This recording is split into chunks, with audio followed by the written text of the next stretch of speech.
Hi, I'm Bart McLaughlin. I'm a solution architect here at Cisco, and today I wanted to talk to you about our ransomware defense solution. So ransomware is a specific type of malware that not only does it affect your machine by infecting it, but how the infection occurs is that it goes and encrypts the files on your system, not allowing you to access those files when you need to. And once it's done encrypting those systems, it presents a ransom that you have to go pay in Bitcoin or some other type of currency to try to get the access to those files back. Hence the word ransomware. Ransomware is a big problem, and it's more of a use case challenge for our customers today in that it's causing a big disruption to business. It started out as maybe only home users clicked through and got that, but in our experience, we've seen over 40% of customers that we've talked to have been affected by ransomware, causing disruption to their business and costing a lot of additional payments. So not only have some customers paid ransoms to get files back due to urgency of need, but it kind of also revealed that they weren't doing adequate backups of their systems as well to be able to recover on their own quickly for attacks like these. When we talk about ransomware attacks, there's two main vectors that are the ways that ransomware can attack your system and get it infected and take over your files. The first pretty common way is through browsing the web. Right? If you're browsing the web and you get sent to a malicious website, that website would try to install often an exploit kit. So we call it an exploit kit that would be able to take over your machine and install additional malicious software such as the ransomware that we've been talking about. The other even more common way that we see in systems getting infected today is through email. Now, email, is a very critical business tool. It's not like you can go around and, just turn off email everywhere and think that you're free. In addition to corporate emails, you also have the challenge of people checking their personal email at work too. So these are the two most common ways that ransomware, as a specific type of malware, is infecting different systems. Email, more specifically, has two different vectors within itself, right? You have maybe web links that's being sent within the email message that people will click on and either assume that they're getting taken to a safe web page location, or even if it's links to supposedly internal files or systems that are actually external malicious files. The other common way that email affects us is with attachments, right? Where a malicious attachment is sent directly in that email message, and then that attachment, once it's opened, takes control of that system.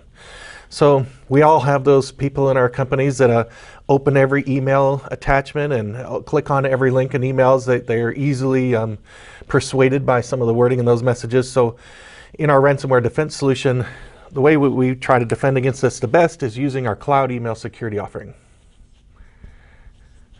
So by having mail sent to the cloud email security application, it is able to be inspected and filtered before it even gets to those users that are able to click on them and cause those malicious events to happen, and hopefully allow you to have only clean emails coming in through your corporate email.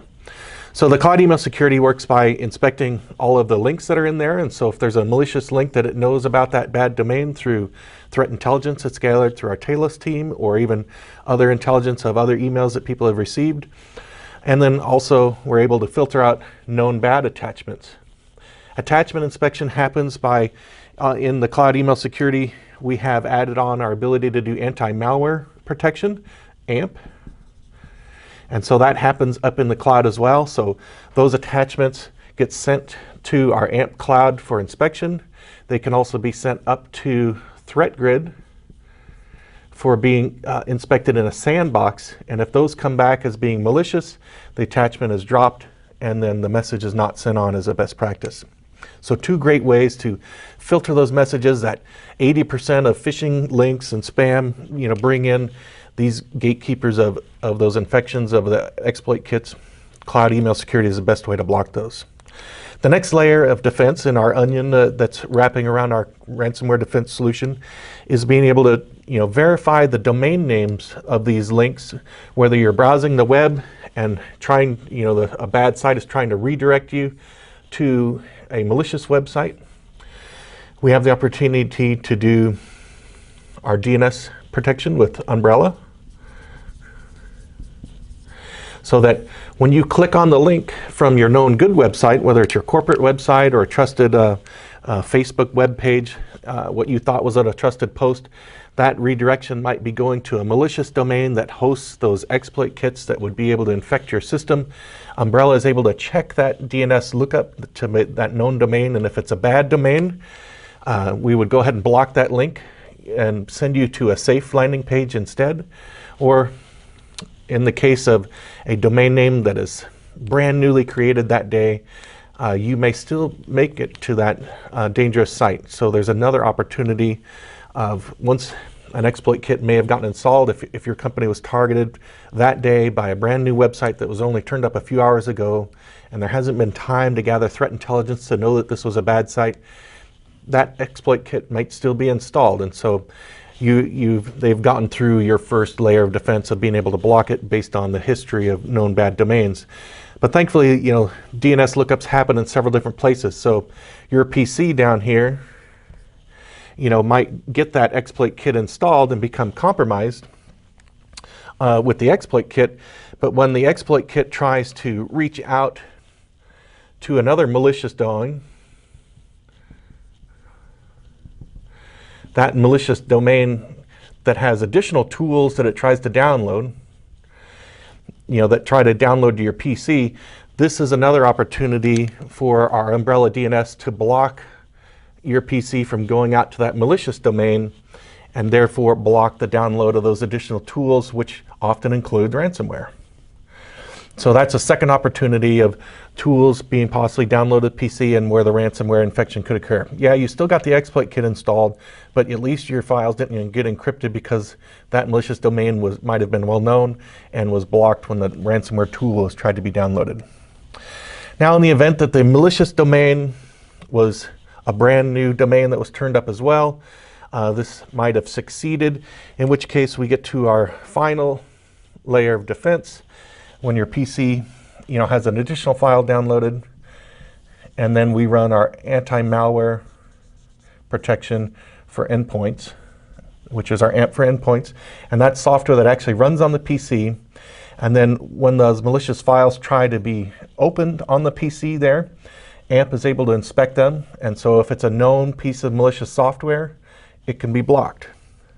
So if we recognize that piece of malicious software, AMP will block the installation or the copying of that software onto that PC and save you there again. So AMP saves your butt. There's times when even that malicious ransomware is a zero-day type of infection that was crafted just for your business. And in this case, AMP has additional features that if this is an unknown piece of ransomware, or a low prevalence file, something that's never been seen on the internet before, AMP will send that file up to ThreatGrid, as we talked about earlier, and inspect it. And if it's malicious, it would come back down and delete that file after the fact. Now, that doesn't help the guy that went ahead and clicked on the link and got his system infected with that zero-day piece of malicious software, but it does help the other people in the company that may receive that email that had that attachment or the link to the malicious websites that were still very brand new. It does help them in that first victim, his system sends it up to be analyzed and it's known bad. So then with ThreatGrid shares that information out throughout the rest of the AMP endpoint clients. So the next PC over here that tries to open that same piece of malware would be blocked because now AMP knows about it. And so it's a layered defense, and it allows you to automatically contain new pieces of ransomware so that even if somebody does get infected, it's not going to spread through the rest of your business. So these are the three key products we have in our ransomware defense solution. We focused on the cloud email security. We have our Umbrella DNS protection, so preventing you from going to known bad malicious websites, and our AMP for endpoints being the last part that actually runs on the PC that's able to inspect files. Even if all these communications were encrypted, it has that last chance to look at those files and remove them before they're executed on the PC, thereby saving you from getting all your files encrypted and either having to pay a ransom or roll back to your known gold images of your systems and restoring from a backup. I look forward to talking to you more. Come see me at the next trade show. If you want to know more, please visit our website at cisco.com/go/ransomware. Thank you very much.